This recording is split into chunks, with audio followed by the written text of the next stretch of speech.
જયદીપસિંહ ચૌહાણ, પ્રદેશ સંગઠન મંત્રી, આમ આદમી પાર્ટી ગુજરાત।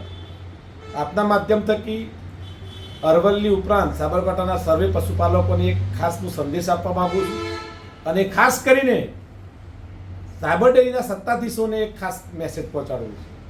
ક્યારે તમે જે સામાન્ય પશુપાલકોની મૂળ આજીવિકા જે છે એ સાબર ડેરી જે સંઘ છે એને તમે રાજકીય અડ્ડો બનાવી દીધો છે અને એ ઉપક્રમે જોતો તમે કોઈના કોઈ બાના હેઠળ રાષ્ટ્રીય કક્ષાના રાજ્ય કક્ષાના સરકારી કાર્યક્રમો આપવાની કોશિશ કરી રહ્યા છો। છેલ્લે જ્યારે પશુપાલકોને અંતે નફા વેચણી થાય, એનો પ્રોફિટ જેને આપવાની થાય, ત્યારે તમે પબ્લિક ઇસ્યુ એવું કરો છો કે ડેરી ઘાટામાં ચાલે છે।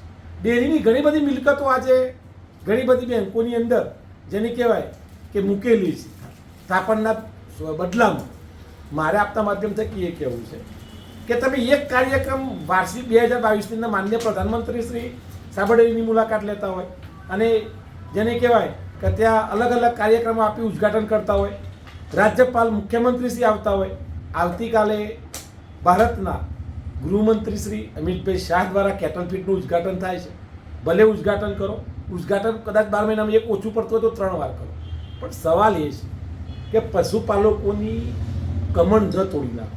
બે હાથ જોડી વિનંતી કરીએ છીએ કે બિચારા પશુપાલકો રાત દિન, દિવસ રાત કોઈ સમય જોયા વગર પશુપાલકો ઢોરની માફક ઢોર સાથે ઢોર જેવા બની અને કાળી મજૂરી કરે છે અને પોતાના બાળકો પાસે જેને કહેવાય કે 500 mlની અંદર દૂધ જો કદાચ જરૂરિયાત હોય તો એ 400 mlમાં પૂરી કરે છે। ભલે 100 ml કદાચ અમારી જોવાથી સોર્સિસ વધે, પણ તમે લોકો કદાચ એવું કરો છો કે તમારા રાજકીય રોટલાને શેકવા માટે કોઈ પણ એંગલે તમે તમારા આકાઓ વગેરે મોટા થવા માટે કોઈ પણ ભોગે આ લોકોના કમળ તોડી અને રાજકીય અડ્ડાઓ બનાવી અને પશુપાલકોની જોડે જે પ્રોફિટ જવો જોઈએ એ પ્રોફિટ એવો ન પહોંચતો તમારા કાર્યક્રમોને તમે આખરી ઓપ આપી રહ્યા છો।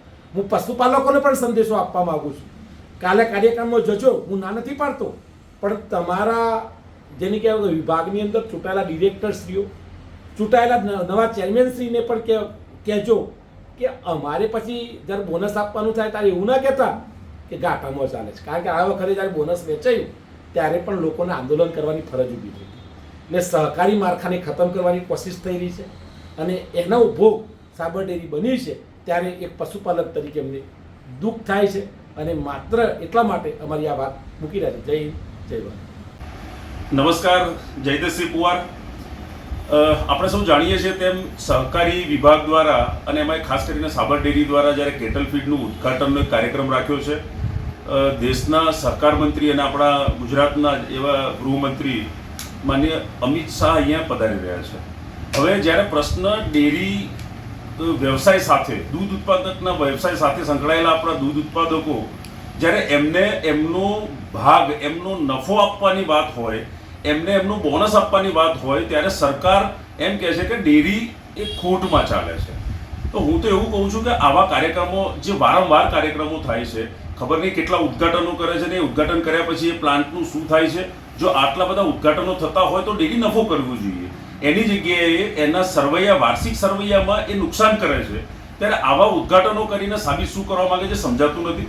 દૂધ ઉત્પાદકો સમજે છે, પરંતુ એમને યેન કેન પ્રમાણે લોકોને ભેગા કરવા, તાઇફાઓ કરવા એ આ સરકારની નિશાની છે અને આ સરકાર આ તાઇફાઓ ઉપર જ ચાલી રહી છે। ત્યારે હું ચોક્કસથી સરકારને પણ 2 હાથ જોડીને વિનંતી કરવા માંગીશ કે દૂધ ઉત્પાદકોને હેરાન નહીં કરો। એમનો જે મહેનતનો પૈસો છે, એમનો પરસેવાની કમાણી છે એ એમને મળવી જોઈએ।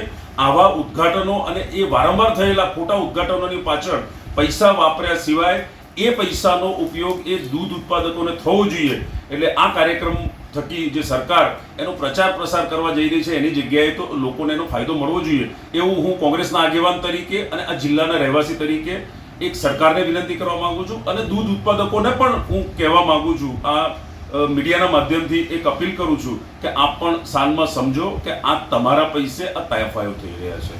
બાકી તો બધા બધું જાણે જ છે, પણ કુદરત માફ નહીં કરે।